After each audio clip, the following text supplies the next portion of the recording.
I'm Alex Sharfin, and this is the Momentum Podcast, made for empire builders, game changers, trailblazers, shot takers, record breakers, world makers, and creators of all kinds. Those among us who can't turn it off and don't know why anyone would want to. We challenge complacency, destroy apathy, and we are obsessed with creating momentum so we can roll over bureaucracy and make our greatest contribution. Sure, we pay attention to their rules, but only so that we can bend them, break them, and then rewrite them around our own will. We don't accept our destiny, we define it. We don't understand defeat because the only way you lose is if you stop, and we don't know how. While the rest of the world strives for average and clings desperately to the status quo, we are the minority, the few, who are willing to hallucinate there could be a better future. And instead of just daydreaming of what could be, we endure the vulnerability and exposure it takes to make it real. We are the evolutionary hunters, clearly the most important people in the world, because entrepreneurs are the only source of consistent, positive human evolution, and we always will be. Welcome to episode 45 of the Momentum Podcast. Get comfortable to create momentum. This is one of those things that is so counterintuitive for entrepreneurs that if we are willing to allow ourselves to get more comfortable, we will go faster. If we allow ourselves to do the things we want to do, we will go faster. And I know that this is like hard to even put together. Let me start here with this condition that every entrepreneur has been in their careers. I've been there. You've been there. Anyone I've ever worked with that has created any type of success has absolutely been there. We've all been in that condition where we are working our everything off and we're not creating momentum, and we don't have the resources. We don't have the time. We're putting in everything we possibly can, and we're just not getting anywhere. We're not moving forward. Everyone around us is telling us to do something else, and we can see a small light at the end of the tunnel, and the rest of the world is saying, it's a train. But we walk towards it, emerge from that light, and that is exactly where we created our lives. Would you agree? Do you know that period of your life that I'm talking about? See, that period of your life defined you. It showed you who you were. It let you understand what you were capable of. I'll share that period of life, one of the most traumatic ones for me. In the early 2000s, I sold my consultancy. My wife and I went into real estate, and we ended up building a massive real estate organization in South Florida. We had a ton of property that we owned. We bought and sold hundreds of properties, sometimes a dozen or two in a day. We were like, we had couriers that would drive around South Florida, pick up all of our closing documentation, bring it all to us so that we could close as many properties as we were. And in 2007, when the real estate collapse hit, 100% of what we were doing was in Dade, Broward, and Palm Beach counties. Everything we had was in the fastest depreciating zip codes in the United States. And we hit the wall of bankruptcy.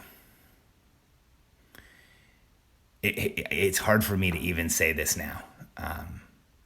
But we had to go into an attorney's office and have him tell us that we were bankrupt because our properties lost overall over 65% of their value, but some of them lost 90% of their values. We had condos that were $180,000 appraisals that at their lowest sold for $15,500. And we lost everything. And I remember in 2007, right after we declared, the trustee for our bankruptcy wanted me to get a fire sale price on my wife's wedding ring. Like when you go bankrupt, you have to turn in a list of all of your property and tell the court everything that you own in the world. And then they tell you what they want you to do with it. You don't own your stuff anymore. And so I didn't have a choice. I had to ask Katie to give me her ring. I mean, I remember she took it off that day and her eyes teared up. And I went headed down to the closest pawn shop I knew of. We lived in Boca Raton, so I had to drive a little bit. And let me tell you, the pawn shops in real life are nothing like the ones that you see on TV. I had to go to 3, and it was absolutely horrible.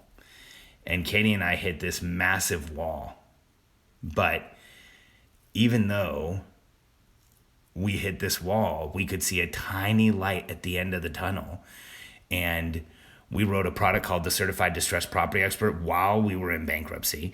We started teaching it before we got out of bankruptcy. We had to get permission from the trustee because it was originally a book that was in the bankruptcy because there was a contract value on it. Wiley had tried to buy it. And we worked nonstop. We had a little baby, Reagan, our 10-year-old was a couple years old back then, about 1 year old back then, and she was with us, and we had to do everything. We were uncomfortable every day. We had to like figure out how to eat, figure out how to move forward, and eventually, that company that we started in bankruptcy became the 21st fastest growing company in the United States. But being in bankruptcy, being in that period of discomfort, kept me in that mindset for so long. And Katie and I were liquid millionaires.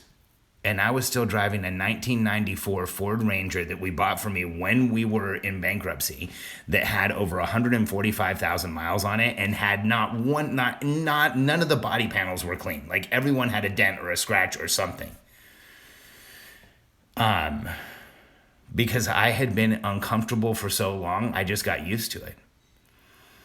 And what happened was we started creating more and more momentum as we started getting comfortable. Like this is what any of you can do to get past like that thought process, that thinking. I had to reprogram my brain after that. I had lived in bankruptcy. I'd lived with nothing. I had to start getting out of a scarcity mindset. So I started wearing the clothes that I wanted, the shoes that I wanted, bought the chair at my desk that I wanted, the actual desk I wanted. Like these things are really important to me.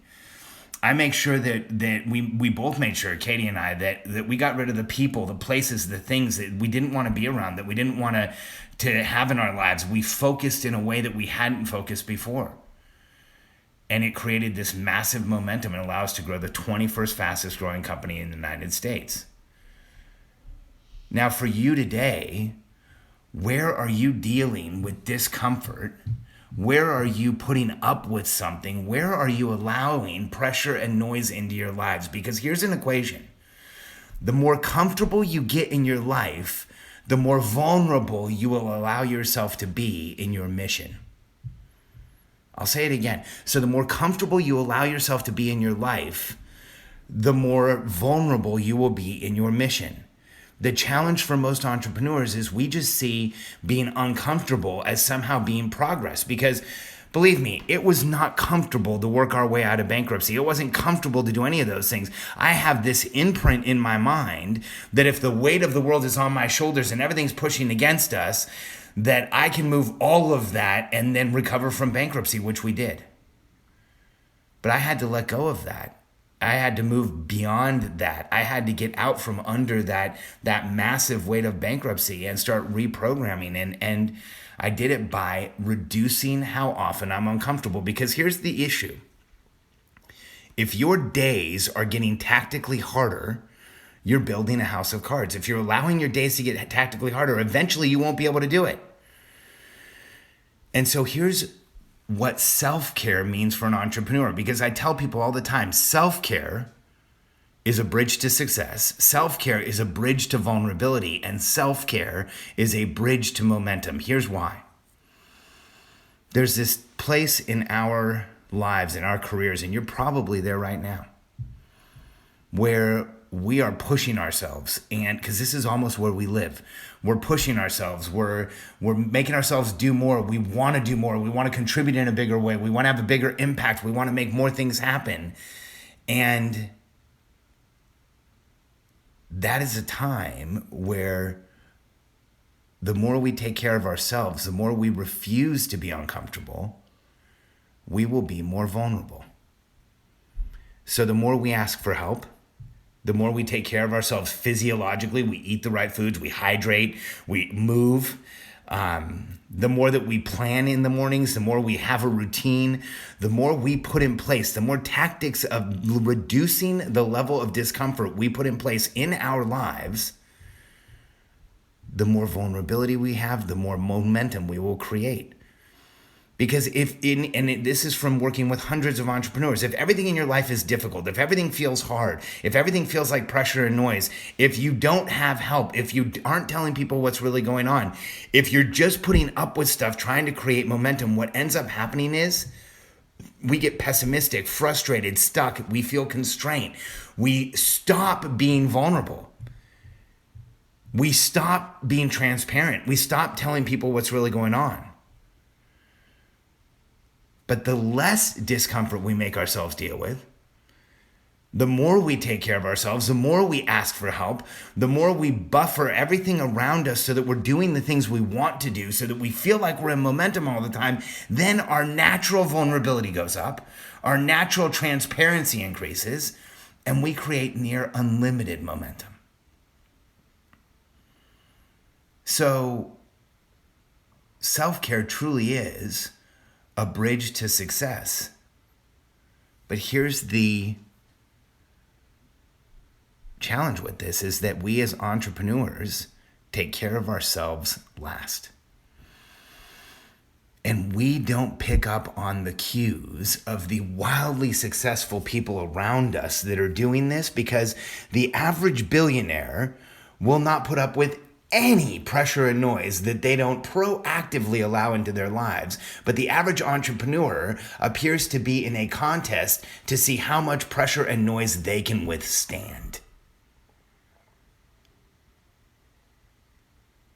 If we were to look at the world a little differently, and we took care of ourselves first, and for you, if you start hydrating and sitting down and planning, getting clear on what you want, you understand your numbers, you eat the right foods, you move in the morning, you have a morning routine, all of these things, the tactics of lowering discomfort will create momentum everywhere in your life.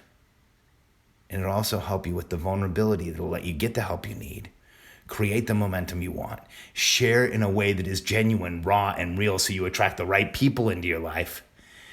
And that is the fastest way to create momentum.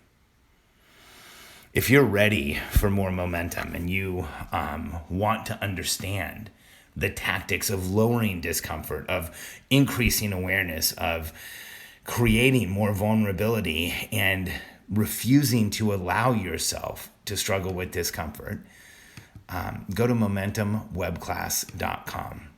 It's amazing what some of the people in that course are already doing, the results they're already getting. And I'd love to have you take a look at it. So momentumwebclass.com, momentumwebclass.com. So WEBCLASS. And I look forward to sharing with you again soon. Thanks for listening to the Momentum Podcast for the entrepreneurial personality type.